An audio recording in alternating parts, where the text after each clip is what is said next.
तो दोस्तों हाय, कैसे हैं आप सब। मुझे पूरी उम्मीद है सब अपने घरों में अच्छे होंगे। तो आज हमने स्टोरी पढ़नी है, बड़ी ही इंटरेस्टिंग और जो इजी और इफ़ेक्टिव होगी, और इसमें जो भी वोकेबलरी वर्ड्स आएंगे वो डेली यूज़ में यूज़ होते हैं और आपको बहुत ही इससे बेनिफिट होगा कि रोज़ की आप जो चीज़ें हैं आसानी से देख समझ पाएंगे। इसीलिए प्लीज़ मेरे साथ बने रहें और चलिए आज की स्टोरी स्टार्ट करते हैं। The slave and the line, जो आज की स्टोरी का नेम है वो स्लेव एंड द लाइन है। मतलब स्लेव का मतलब क्या होता है, स्लेव होता है जो गुलाम होते हैं ना, पहले गुलाम होता हुआ करते थे, मतलब कि जो राजा लोग थे या बड़े लोग थे गुलाम रखते थे, अब तो वो सब खत्म हो चुका है। एंड द लायन मतलब और एक शेर, जैसे कि आप पिक्चर में देख पा रहे हैं स्लेव और लायन बैठे हुए हैं और इनकी क्या स्टोरी है आगे हम पढ़ते हैं, जो कि बहुत ही मज़ेदार भी है। Once upon a time a rich man had a slave. Once upon a time का मतलब होता है एक बार की बात है, जैसे कहते हैं एक बार की बात है, हम जहाँ से शुरू करते हैं बेसिकली स्टोरी को। एक बार की बात है कि अ rich man had a slave, मतलब कि एक अमीर आदमी के पास था एक गुलाम। हैड था मतलब था, पहले की बात है क्या, ए स्लेव मतलब गुलाम। ये सारी स्टोरी जो है पास्ट टेंस में होगी, मतलब जो बीत चुका है, जो पहले की बातें हैं वो होंगी। तो आपने ध्यान रखना है कि जो सेंटेंस इसमें चलेगा वो पास्ट टेंस में चलेगा, ठीक है। The rich man was very cruel to him, जो अमीर आदमी था ना वो बहुत ही दुष्ट बंदा था, जो कि मतलब कि जो टू हिम मतलब अपने गुलाम के साथ बर्बरता करता था, मतलब कि उसके साथ बुरा ही करता था। So one day the slave decided to run away, इसलिए एक, सो का मतलब होता है इसलिए एक दिन द स्लेव जो गुलाम था डिसाइडेड मतलब उसने तय कर लिया, फैसला कर लिया, टू रन अवे भागने का। रन अवे होता है भाग जाना। फ्रॉम हिज मास्टर, अपने मास्टर से दूर भाग जाना, मतलब जो जिसने उसे गुलाम बनाया हुआ था। ही रैन अवे, वो भाग गया, इनटू अ फॉरेस्ट, एक जंगल में, and hid in a cave. Hid का मतलब होता है छुप गया। हिड सेकंड फॉर्म है हाइड की, क्योंकि ये पास्ट टेंस में चल रहा है इसलिए सेकंड फॉर्म ही इसमें लगेंगी, ठीक है। तो हिड इन अ केव, अ केव मतलब एक गुफा में, एक गुफा में छुप गया जंगल में जाकर। Just when it got dark, जब ही थोड़ा अंधेरा हुआ, गॉट डार्क मतलब अंधेरा हुआ, he heard the roar of a line, he heard उसने सुना, द रोर मतलब कि दहाड़, ऑफ अ लॉइन एक शेर की दहाड़ उसने सुनी। ही वॉज फ्राइटन्ड, फ्राइटन्ड मतलब डर गया। ईडी लगेगा ज़्यादातर वर्ब्स के पीछे, क्योंकि पास्ट टेंस में चल रहा है और जो भी वर्ब्स होंगी उनके मगर उनके पीछे ईडी या जैसे भी वो लिखी जाती हैं वो लगेगा, ठीक है। फ्राइटन्ड डर गया, as the lion was coming inside the same cave, जैसे कि जो शेर है ना वो उसी गुफा में आ रहा हो जिसमें वो बैठा था। इनसाइड मतलब उसी गुफा में, inside the same cave. As the lion came closer, जब ही जो शेर था उसके पास आया, आगे आने लगा, he saw that the line, उसने देखा, सॉ मतलब देखा, वॉज लिम्पिंग, जो लाइन था शेर था लिम्पिंग। लिम्पिंग का मतलब होता है कि वो बड़ी ही मतलब कि बुरी तरीके से चल रहा था, जैसे कि उसके पाँव में बहुत दर्द हो रहा हो, उससे चला ना जा रहा हो। लिम्पिंग उसे कहते हैं जब हमारे पाँव में कुछ हमारे जो कहते हैं जख्म हो गया हो या कोई भी हार्मफुल चीज़ हमें लग गई हो। The line approached the slave, approach the slave मतलब वो आराम से उसके पास गया, स्लेव के जो गुलाम बैठा था अंदर। एंड हेल्ड आउट हिज पा, हेल्ड आउट मतलब उठाया, उठाना, हिज पा मतलब उसने अपना पैर उठाया, पा पंजे को कहते हैं, उसने अपना पंजा उठाया।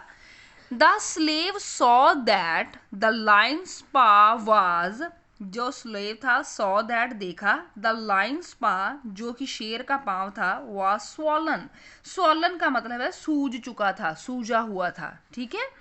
एंड अ थिक थॉर्न, और एक बहुत ही मोटा कांटा, was stuck in it, was stuck, stuck मतलब फंसा हुआ, स्टक फंसा हुआ, इन इट उसमें था, उसके पाँव में बहुत ही मोटा कांटा फंसा हुआ था। द स्लेव हेल्ड द लॉइन्स पा, जो स्लेव था उसने उसका पा पकड़ा, पैर पंजा पकड़ा, इन हिज हैंड्स अपने हाथों में, and Drew out the thorn very gently, Drew out मतलब निकाल दिया, द थॉर्न जो कांटा था, वेरी जेंटली बड़े ही आराम से। The line was instantly relieved, जो शेर था इंस्टेंटली उसी वक्त रिलीव्ड, उसे मिल गया आराम, ऑफ हिज पेन, उसके दर्द से उसे आराम मिल गया। रिलीव मतलब पेन से रिलीव हो जाना, मतलब पेन खत्म हो जाना। ही टर्न्ड एंड वेंट अवे, वो जो शेर था टर्न्ड एंड वेंट अवे मतलब टर्न्ड मतलब पीछे मुड़ गया, टर्न्ड पीछे मुड़ जाना, and went away without harming the slave, went away चला गया, उसने टर्न मतलब मुड़ा और चला गया, विदाउट बिना हार्मिंग कुछ किए, द स्लेव मतलब कि उसने गुलाम को कुछ नहीं कहा, हार्म नहीं पहुंचाया, मतलब कोई भी उसे कोई भी जख्म या चोट नहीं दी। ठीक है, तो नेक्स्ट पेज पर आते हैं। आफ्टर अ फ्यू डेज, कुछ दिनों बाद क्या होता है कि the slave was caught by his masters man, जो स्लेव गुलाम था ना उसे पकड़ लेते हैं, कॉट मतलब पकड़ लेना, by his masters man, by his master किनके द्वारा, उसके मास्टर के जो आदमी थे ना उसके द्वारा वो पकड़ा गया। ही वॉज ब्राउट बैक, उसे वापस ले जाया गया, ब्राउट ले जाया गया, बैक वापस। ठीक है, in front of the master, master के सामने उसे लेके जाया गया। द क्रूअल मास्टर ऑर्डर्ड, जो बुरा दुष्ट जो मास्टर था उसका, जो उसका कह सकते मालिक था, ऑर्डर्ड उसने क्या किया, ऑर्डर किया, आदेश दिया, हिज मैन अपने आदमियों को, to put the slave before, डाल दो स्लेव को, बिफोर अ हंग्री लाइन, किसके आगे, एक भूखे शेर के आगे, एज अ पनिशमेंट, सजा के तौर पर। उसने अपने आदमियों को कहा कि सजा के तौर पर स्लेव को before a hungry line, put मतलब फेंक दो उसके आगे, रख दो, हंग्री लाइन भूखे शेर के आगे। everyone was invited to see the punishment, हर किसी को बुलाया गया, इनवाइटेड बुलाया गया देखने के लिए, to see the punishment, punishment मतलब सजा देखने के लिए, for a run away slave मतलब कि रन अवे भागे हुए गुलाम को सजा देने के लिए, जो दिखाना चाहता था वही मैंने क्या सजा देनी है उसके लिए सबको बुलाया गया। Okay, a line from the jungle was put before the slave, जो शेर था from the jungle, जंगल से लाया गया, was put before the slave, उसे क्या किया गया, गुलाम के सामने कर दिया गया, जो शेर को पकड़ के लाया गया था जंगल से। ठीक है, द लाइन रोड लाउडली, जो शेर था रोड मतलब दहाड़ा, लाउडली ऊंची आवाज में, and came towards the slave, and came आया, टूवर्ड्स किसकी तरफ, स्लेव की तरफ, गुलाम की तरफ, टूवर्ड्स मतलब होता है किसी की तरफ जाना। ठीक है, किसी तरफ। The line slowly advanced towards the slave, and instead of attacking the slave, जो शेर था ना स्लोली एडवांस्ड, धीरे धीरे एडवांस्ड आगे गया, एडवांस का मतलब होता है आगे जाना, टूवर्ड्स तरफ, द स्लेव गुलाम की तरफ गया, एंड इंस्टेड ऑफ और इसके बजाय, अटैकिंग द स्लेव की, स्लेव मतलब जो गुलाम के ऊपर, अटैकिंग मतलब हमला करने की बजाय, इंस्टेड ऑफ का मतलब होता है बजाय, हम कहते हैं ना ये करने की बजाय वो कर दिया, इंस्टेड ऑफ, उस बजाय का मतलब होता है instead of, attacking the slave, he started licking, उसने शुरू कर दिया, लिकिंग चाटना, his hands out of love, शेर ने उसके ऊपर हमला करने की बजाय लिकिंग उसके हैंड्स को चाटना शुरू कर दिया, प्यार से वो उसके हैंड को जीभ लगाने लगा, चाटने लगा। The slave too patted him, the slave too का मतलब वो भी, पैटेड हिम मतलब उसे सहलाने लगा, शेर को सहलाने लगा, पैटेड मतलब सहलाना, अफेक्शनेटली मतलब बड़े ही प्यार से, बड़ी ही निम्रता से। It was the same line, ये वही शेर था, whom the slave had helped in the forest, whom मतलब जिसकी, हम कहते हैं ना जिसकी मैंने वो की थी, whom द स्लेव जिसकी स्लेव ने, गुलाम ने, हैड हेल्प्ड मदद की थी, इन द फॉरेस्ट जंगल में, जिसकी स्लेव ने मदद की थी जंगल में, ये वही था। ठीक है, ये वही स्लेव था।